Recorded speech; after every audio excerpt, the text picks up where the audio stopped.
Hello friends, आज का topic हमारा हेल्पिंग वर्ब है। 13 हेल्पिंग वर्ब, जिसे हम मोडाल्स के नाम से जानते और पहचानते हैं।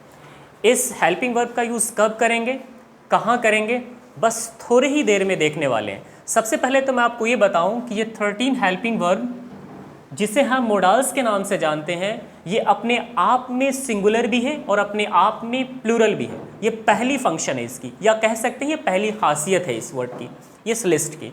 दूसरी चीज़, ये जो 13 हेल्पिंग वर्ब आप बोर्ड पे देख पा रहे हैं, वाइट बोर्ड पे, इसके बाद जब भी आप वर्ब फॉर्म को यूज़ करेंगे तो वर्ब का पहला फॉर्म आपको यूज़ करना है।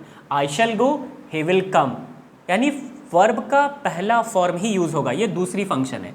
और भी बहुत सारी चीज़ें हैं जो आपको जानना है, इस वीडियो में हम लोग देखेंगे। ये वीडियो पार्ट 1 होने वाला है, जिसमें हम लोग स्पेशली शैल और विल दो वर्ड को देखेंगे, उसके यूज़ कब करते हैं और कहाँ करते हैं। सबसे पहले आपको ये बताऊं, एक मिसकॉन्सेप्शन जो हमारे बीच बहुत आम है।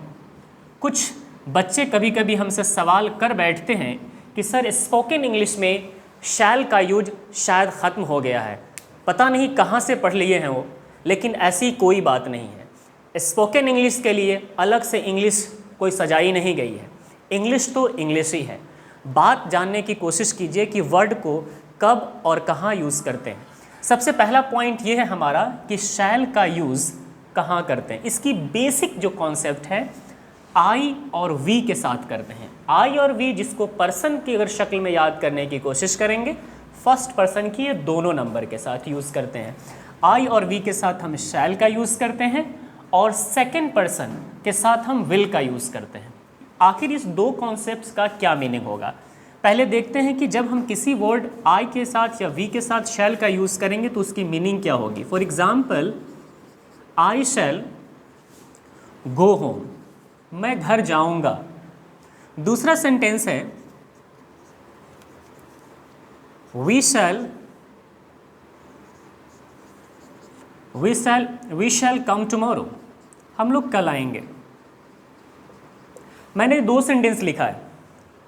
आखिर इस दोनों में सेंटेंस की जो मीनिंग आ रही है ना, ये आपको याद रखना है कि इसका जो कॉन्सेप्ट है मे बी और मे नॉट बी का कॉन्सेप्ट है।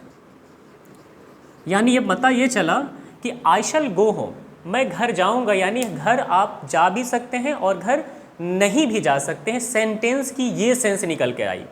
तो आई और वी के साथ जब शैल का यूज़ होगा तो मीनिंग ये आती है, मे बी और मे नॉट बी की मीनिंग आती है। एक्शन हो भी सकता है, नहीं भी हो सकता है। लेकिन अगर थोड़ा चेंज करेंगे तो क्या मीनिंग आएगा। पहले हम विल के बारे में बात कर ले, फिर आते हैं उस टॉपिक पे। तो शैल का कॉन्सेप्ट हो गया, विल में देखते हैं। सेम सेंटेंस है, ही विल गो होम। यहां पे मैंने लिखा I shall go home, he will go home. Next है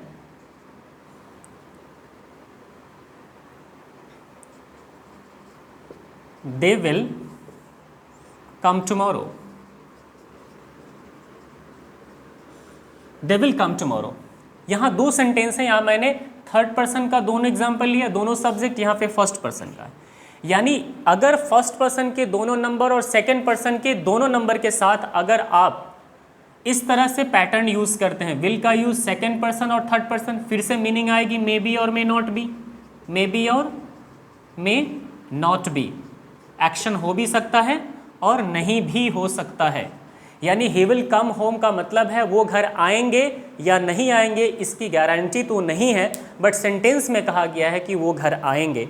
तो चलिए फिर से मैं आपको इजी लैंग्वेज में इस कॉन्सेप्ट को क्लियर कर दूं कि जो एक ज़माने से आप पढ़ते आए हैं कि आई और वी के साथ शैल और सेकेंड पर्सन जिसमें आपका यू होगा और third person he, she, it या कोई सिंगुलर सब्जेक्ट या फिर इवन दे और उसके साथ कोई भी प्लूरल सब्जेक्ट, तो उसके साथ विल लगेगा। इस नियम का मतलब ये हुआ कि ऐसा अगर आप यूज़ करते हैं तो एक्शन हो भी सकता है, नहीं भी हो सकता है। लेकिन जैसे ही इसका चेंज करके यूज़ करेंगे, जैसे आप देख लीजिए हमने चेंज कर दिया।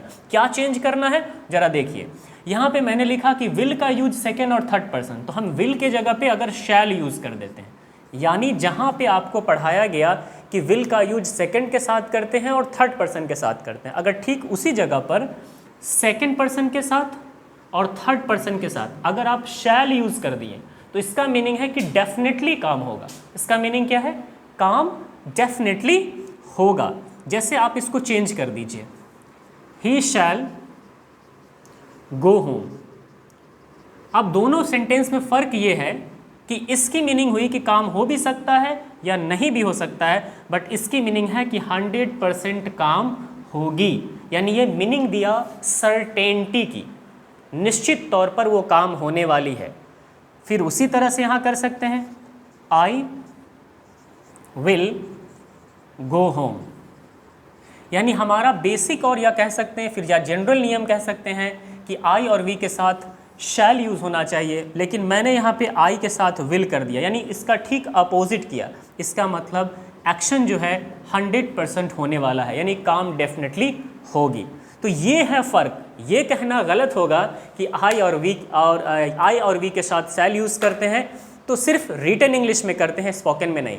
फ़र्क ये था जो मैंने एक्सप्लेन किया। मैं उम्मीद करता हूँ कि आपको शैल और विल कब यूज़ करना है और किस सेंस में यूज़ करना है और इसकी मीनिंग क्या आएगी, सब क्लियर हो गया होगा। अगर मेरी बात समझ में आई हो तो इस वीडियो को लाइक भी करें, शेयर भी करें और साथ में सब्सक्राइब करना ना भूलें। Thank you so much. मिलता हूँ फिर अगले वीडियो में नेक्स्ट वर्ड की एक्सप्लेनेशन के साथ। Thank you so much once again.